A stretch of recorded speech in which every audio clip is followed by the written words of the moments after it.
ሰይጣኑና መቃርስ ፊት ለፊት ተገናኙ። በመገናኘታቸውም አባ መቃርስ ጥያቄዎችን አስከትሎ ጠየቀው። የሰይጣኑ ምላሽም በጥያቄው መሰረት ላይ ያተኮረ ነበር። መቃርስ ሰይጣንን በጥያቄ ብዛት ብዙ ለፈተና ያዘጋጃቸውን መንገዶች አወቀበት። መቃርስ ለቴዎፕምጤስ የነገረው መልእክት ለሕይወቱ መሰረትና ለነፍሱም እንደ ቤዛ ነበር። ቴዎፕምጤስ አባ መቃርስ ባይመጣለት ሰይጣን ምናልባት ሊያሸንፈው ይችል ይሆን? መቃርስ በምድረ በዳ ለብቻው ያያቸው አካላት ሰዎች ናቸው ወይስ መናፍስት? አባ መቃርስ በወጣቷ ፈተና ደረሰበት። ያስነወረኝ እርሱ ነው ብላ ከሰሰችው። የልጅቷ ቤተሰቦች አባ መቃርስን ደቀ መዝሙራቸው ፊት ለመውገር ማሳደድ ጀምረዋል። በዚህ ሰዓት የአባ መቃርስ መልሱ ምን ነበር? ሰዎቹ እንዳሉት አባ መቃርስ ልጅቷን አስነውሯት ይሆን? የልጅቷ ቤተሰቦች መቃርስን ምን አደረጉት? የመቃርስን ድርጊት የተመለከተው ረዱ በመቃሪ ድርጊት ምን ተሰምቶት ይሆን? እነዚህንና ሌሎችንም ታሪኮች በጋራ እንዳስሳለን። አብራችሁን ቆዩ። ሰላም በመላው ዓለም የምትገኙ ውድ ቤተሰቦች፣ በዛሬው መሰናዷችን የቅዱስ መቃርስን የበረሃ ተጋድሎና ለደቀ መዛሙርቶቹ የሚሰጣቸውን ምክረ ሐሳቦች በዝርዝር እንመለከታለን። አስተማሪ የሆነውን ይህንን ታሪክ ለመከታተል እስከ ቪዲዮ ፍጻሜ ድረስ አብራችሁን ቆዩ።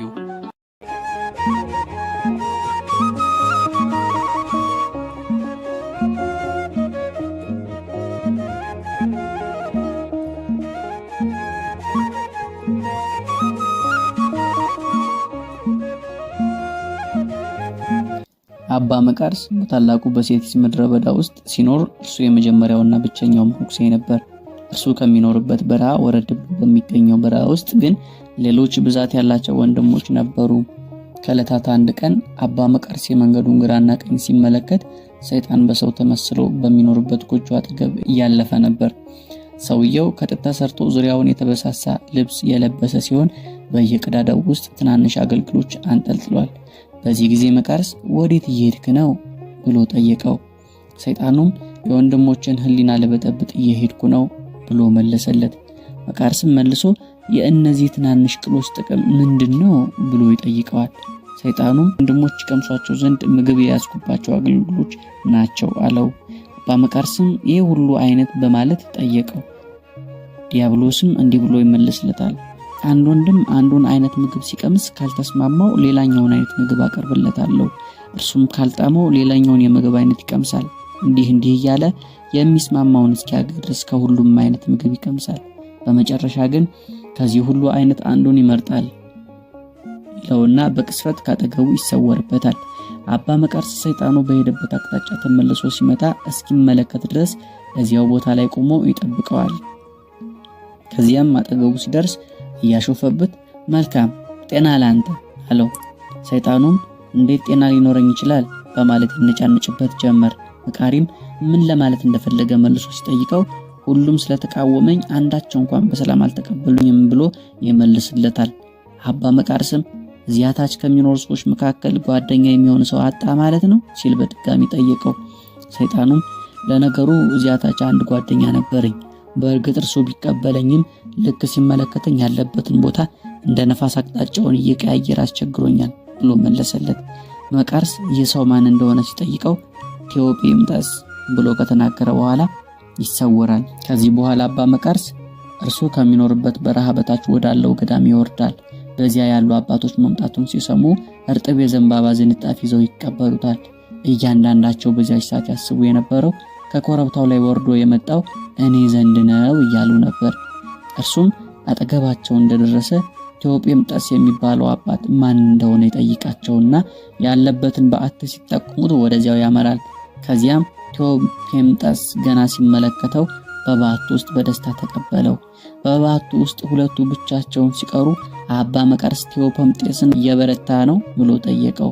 እሱም በጸሎትህ ብርታት እየጠነከርኩ ነው፣ ነገሮች በጥሩ ሁኔታ እየተከናወኑልኝም ነው ብሎ መለሰለት። አረጋዊ መቃርስ መልሶ ሐሳቦችህ አይዋጉህም በማለት ጠየቀው። ቴዎፕምጤስም አባ መቃርስ የሚለውን ለመቀበል ብቻ በፍርሃት ውስጥ ሆኖ አሁን ደህና ነኝ አለው። በዚያ ጊዜ አባ መቃርስ አየህ፣ እኔ ለእነዚህ ሁሉ ዓመታት በምንኩስና ኖሬያለሁ። ይሁን እንጂ አሁን ድረስ ምን ያህል ሰው እንደሚያወድሰኝ ተመልከት። ምንም እንኳን መነኩሴ ብሆንም የዝሙት መንፈስ እስካሁን ድረስ ይፈታተነኛል። ብሎ ነገረው። ቴዎፐምጤስም ይህን ሲሰማ እመነኛ አባቴ እኔን የሚፈታተነኛል አለው። መቃርስም ሌሎች ይዋጉኛል ያላቸውን የተለያዩ ፈተናዎችን ተራ በተራ ለቴዎፐምጤስን ሲነግረው እርሱም የሚፈታተኑትን ውጊያዎች አምኖ በመቀበል ያለበትን ሁኔታ በትክክል ነገረው። በዚህ ጊዜ መቃርስ እንዴት ነው የምትጾመው ብሎ ጠየቀው። የምጾመው እስከ 9 ሰዓት ድረስ ነው። የጾምህን ሰዓት ጥቂት አራዝመው፣ ወንጌልና ሌሎች ቅዱሳት መጻሕፍትን በተመስጦ አንብብ። አንድ ባዕድ የሆነ ሐሳብ በውስጥህ ከተቀሰቀሰ እርሱን ሳይሆን ወደ ላይ ተመልከት። በዚህ ጊዜ ኢየሱስ ክርስቶስ ሊረዳህ ወደ አንተ ይመጣል በማለት አባ መቃርስ መከረው። አባ መቃርስ ይህን ከመከረው በኋላ በመጣበት አኳኋን ወደ በዓቱ ተመልሶ ሄደ። አባ መቃርስ በዚያ ሆኖ መንገዱን ለ3ኛ ጊዜ ሲቃኝ ዲያብሎስን ስለተመለከተው አሁን ደግሞ ወዴት እየሄድክ ነው ብሎ ጠየቀው። ዲያብሎስም የመነኮሳትን የቀደመ ትዝታቸውን ልቀሰቅስባቸው እየሄድኩ ነው አለውና ካጠገቡ ተሰወረ። ዲያብሎስ በዚያው መንገድ ተመልሶ ሲመጣ ቅዱስ መቃርስ ወንድሞቼ እንደምናቸው ብሎ ጠየቀው። ዲያብሎስ ነገሮች ክፉኛ እንደተበላሹበት ሲነግረው መቃርስ በምን ምክንያት እንደተበላሹ ጠየቀው። ጠላት ሰይጣንም እንዲህ ሲል ነገረው፣ ሁሉም ጋግርታም ሆነዋል። ከሁሉም የባሰበት ደግሞ ቀርቶኝ የነበረውና የሚታዘዘኝ ያ አንድ ወዳጄ ነው። ምን እንደለወጠው አላውቅም። የሚገርመው አለመታዘዙ ብቻ ሳይሆን ከሁሉም የከፋው ጋግርታም እርሱ ሆኖ መገኘቱ ነው። ስለዚህ አሁን ከረጅም ጊዜ በኋላ ካልሆነ በስተቀር ዳግሞ ወደዚያ ቦታ ላልወርድ ወስኛለሁ። ከዚህ በኋላ አባ መቃርስን በቆመበት ቦታ ትቶት እንደ ጉንበኖ ጠፋ። ቅዱስ መቃርስም ወደ በዓቱ ገባ። አባ መቃርስ ስለራሱ ሲናገር ገና ወጣት እያለሁ ግብጽ ውስጥ በአንድ በዓት ውስጥ ስኖር በመንደሪቱ ውስጥ የጽሕፈት ሥራ እንድሰራ ወሰዱኝ። እንዲህ ያለው ክብር ለኔ የሚገባኝ ሰው ስላልሆንኩ ወደ ሌላ ቦታ ሸሽቼ ተቀመጥኩ። በዚያም አንድ ለእግዚአብሔር ያደረ መልካም ሰው ስላገኘው የእጅ ስራዎችን ወደ ገበያ እየወሰደ በመሸጥ በሚገባ ያገለግለኝ ጀመር። ከጥቂት ጊዜ በኋላ በዚያች መንደር ውስጥ የምትኖር አንዲት ልጃገረድ በዲያብሎስ ስለተፈተነች የዝሙት ኃጢአት ፈጸመች። ሆዷ እየገፋ መጥቶ እርጉዝ መሆኗ ሲታወቅ ለዚህ ጥፋት የተጠያቂው ማን እንደሆነ በጥያቄ ያፋጥጧታል። እርሷም መነኩሴው ነው ብላ መልስ ትሰጣለች። ከዚህ በኋላ ሰዎቹ በቀጥታ ወደ እኔ መጥተው በአንገቱ ላይ በጥላሸት የጠቆሩ ትናንሽ ማሰሮችንና ሌሎችም ነገሮችን ካንጠለጠሉ በኋላ ወደ መንደሩ መካከል ወስደው ይሄ መነኩሴ ሴት ልጃችንን አስነውሯል፣ ስለዚህ ይዛችሁ ውገሩት እያሉ በሞትና በሕይወት መካከል ሆኜ እስክወድቅ ድረስ ክፉኛ ደበደቡኝ። ከዚህ በኋላ አንድ መነኩሴ በዚያ ሲያልፍ ሁኔታውን ስለተመለከተ ይህን እንግዳ መነኩሴ የምትወግሩት እስከ መቼ ድረስ ነው በማለት አስጣለኝ። አስቀድሞ ያገለግለኝ የነበረው ሰው ከኋላ ሲከተለኝ እርሱንም ልታገለግለው የቆምከው መነኩሴ የሰራውን ስራ ተመለከትክ በማለት በስድብ ሙልጭ አድርገው ስላዋረዱት በአፍረት ተዋጠ። የልጅቱን ወላጆች ወደ እርሱ ወስዶ ሊጠብቃት ማላ ካልገባ በስተቀር እንዳትለቁት ብለው አስጠነቀቁ። በዚህ ጊዜ ከሚያገለግለኝ ሰው ጋር ከተነጋገርኩ በኋላ እርሱ ዋስ ሆኖ አስለቀቀኝ።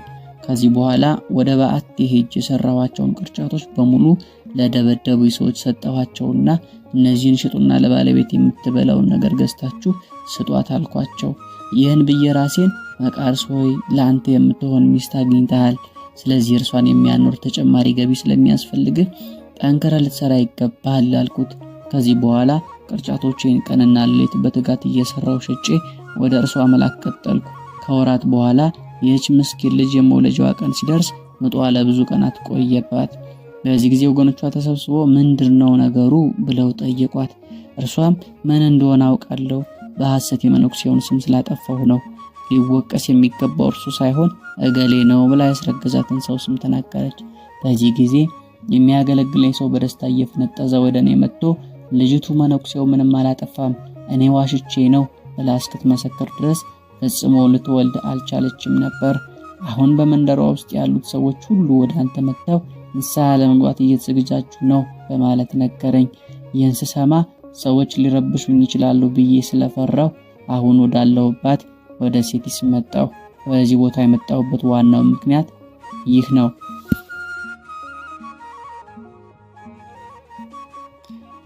ውድ ተመልካቾቻችን ተረካችንን እዚህ ድረስ ከተከታተላችሁት ዝግጅቱን በእርግጥም እንደወደዱት እርግጠኞች ነን።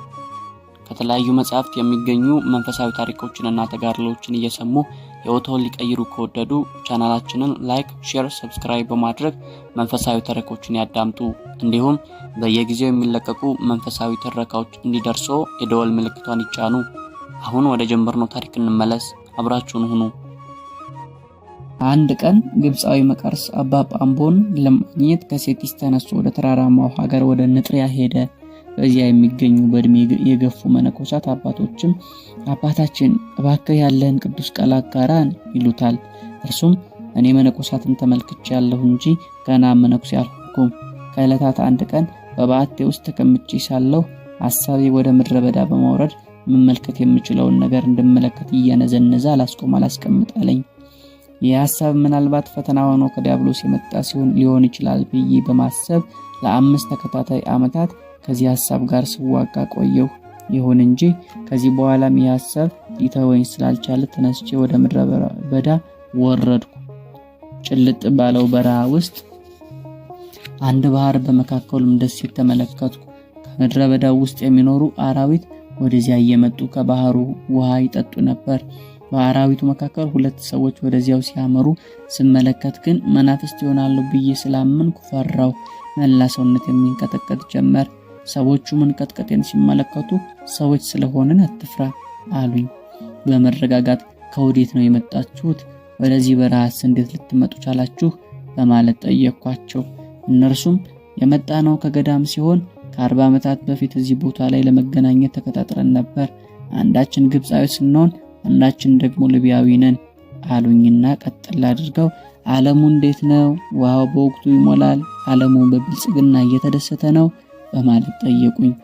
እኔም አዎንታዬን ገለጽኩላቸውና መነኩሴ መሆን የምችለው እንዴት ነው ብዬ ጥያቄ ያቀረብኩላቸው።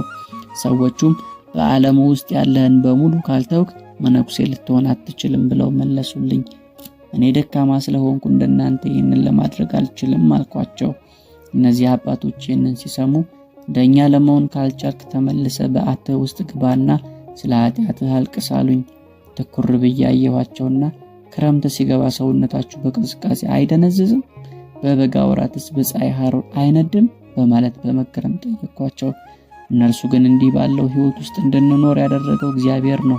ስለዚህ በክረምት ሰውነታችን በብርድ አይደነዝዝም፣ በበጋም በፀሐይ ሐሩር አይቃጠልም ብለው መልስ ሰጡኝ።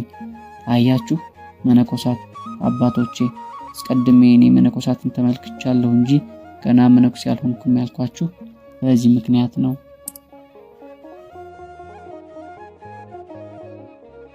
ከዕለታት አንድ ቀን ታላቁ ሰው አባ መቃርስ በኮረብታ ላይ ወዳለው ወደ አባ አንጦንስ ይሄዳል። እዚያ ደርሶ የበዓቱን መዝጊያ ሲቆረቆር አባ አንጦንስ ወጥቶ ማነህ አንተ ብሎ ጠየቀው። መቃሪም እኔ መቃርስ ነኝ ብሎ ይመልስለታል። በዚህ ጊዜ አባ አንጦንስ አባ መቃርስን በቆመበት ትቶት ወደ በዓቱ በመግባት በሩን በፊቱ ላይ ይዘጋበታል። ከረጅም ቆይታ በኋላ ትዕግስቱን የተመለከተው አባ አንጦንስ በደስታ ተቀብሎ አስገባውና ስለ አንተ ከሰማው በኋላ ለረጅም ጊዜ ላይህ ናፍቅ ነበር አለው። ከዚያም በእንግዳ አቀባበል ውስጥ ያሉትን ተግባራት አደረገለት። ረጅም መንገድ አቋርጦ ወደ እርሱ ስለመጣ አረፍ እንዲል ጠየቀው። ምሽቱ ሲደርስ አባ አንጦንስ ጥቂት የዘንባባ ቅጠሎችን ነክሮ ለራሱ እያራሰ ሲያዘጋጅ አባ መቃርስ እኔም ለራሴ ቅጠሎቹ እንድነክር ፍቀድልኝ ብሎ ጠየቀው። ትችላለህ አለው። በዚህ መሰረት ብዙ ጥቅል የዘንባባ ቅጠሎችን በውሃ ውስጥ አርሶ አዘጋጀ። ከዚህ በኋላ በጨለማ ውስጥ ተቀምጠው ስለ ነፍስ ድህነት እየተነጋገሩ የእጅ ስራዎቻቸውን መስራት ጀመሩ። መቃርስ የሚሰራው የዘንባባ ሰሌን ከርዝመቱ የተነሳ በበዓቱ ውስጥ ባለው ዋሻ አፍ ላይ ተንጠለጠለ። አባ አንጦንስ ንጋት ሲመጣ አባ መቃርስ የሰራውን ሰሌን ርዝመት ተመልክቶ ከነዚህ እጆች ውስጥ የሚወጣው ኃይል ታላቅ ነው በማለት ተናገረ።